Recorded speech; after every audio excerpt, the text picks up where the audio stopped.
and welcome to another episode of FooBar. In today's video, I want to combine two topics that I have been talking in my last video. Maybe you imagine what it is if you're watching them all. I want to talk about Bedrock and Lambda Response Streaming. So in this way, you will be able to see a more dynamic response in your applications that you're building with generative AI.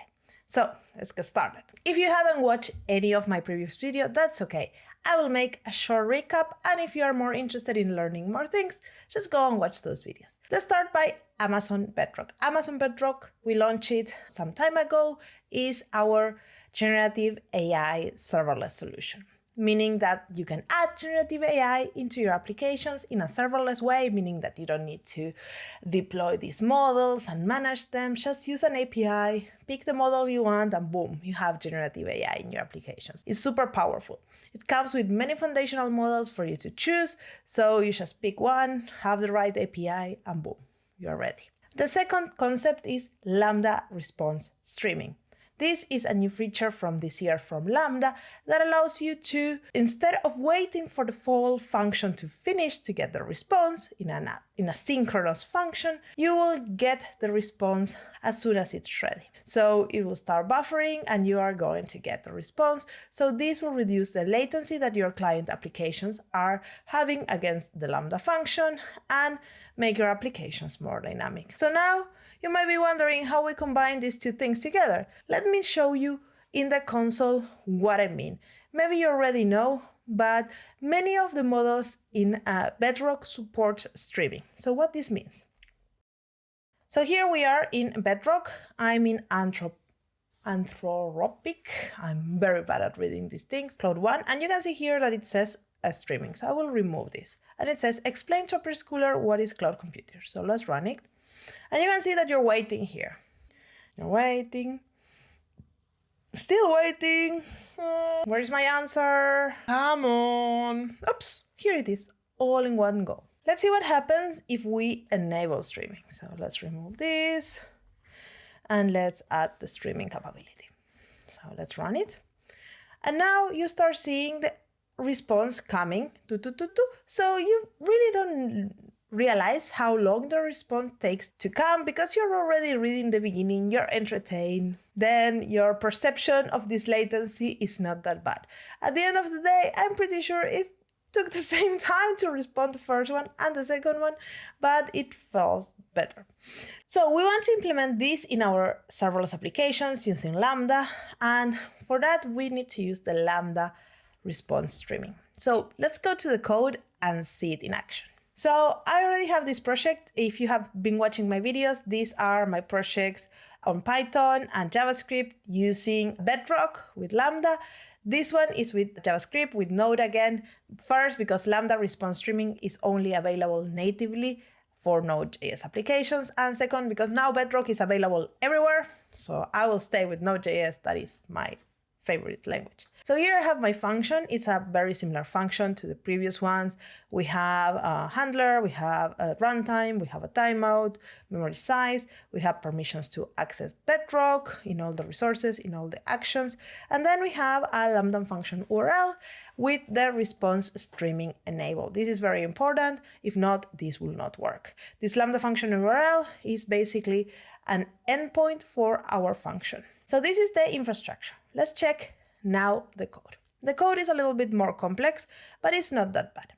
So in order for Lambda Response Streaming to work, we need to wrap the whole handler inside this thing called AWS Lambda Streamify Response, and this will bring the response stream into our objects that we can play with. So this will be the one we are going to write the response, so Lambda will send it to our client.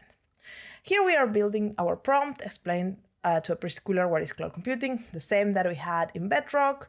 And I'm using again this same model, the Anthropic Cloud B2 that supports streaming. So this is something very important. When you're working with a model, you can check that supports streaming. If you go to the Bedrock page, you will see some of them do support streaming, others don't. So don't try to use streaming in a model that doesn't support it. Also, one thing you can check that is very handy is documentation for this API. So we have been using the invoke model, and this one invokes the model, waits for the response to be completed, and then returns you the response. And this other API invokes the model with the response stream, so meaning that streaming enabled. So you need a model that has streaming capabilities on, and then it will return a little different thing. So the parameters are more or less the same, but the response syntax has this chunk thing here. And you will see it now when I'm using this in the code. Yeah, we have the parameters, and then we use that command invoke model with response stream. So that's calling that API. I'm using version 3 of the AWS SDK. Then we send that command to Bedrock, and we create an array of chunks where we are going to push all our pieces. But we don't care about this that much because basically we are going to write all the things that we get in the answer in the response stream. So here you can see we get the chunks from the body as a stream, and then as they are coming in, boom, we parse them, they come in base64, and then we write them to the response stream. This will start pushing them into our client, and when we are done, we just end the stream. And that's it. This is very straightforward, very simple to implement, and I already deployed it, so let's see it in action. So I have here my URL, run my configuration, and this should start getting my answer. So here is how I will explain a cloud computing to a preschooler. So you can see that the answer is already coming forward. That's the first bit in my response. Then it's already start to tell the cloud computing, blah, blah, blah. And then it writes the third paragraph and blah, blah, blah.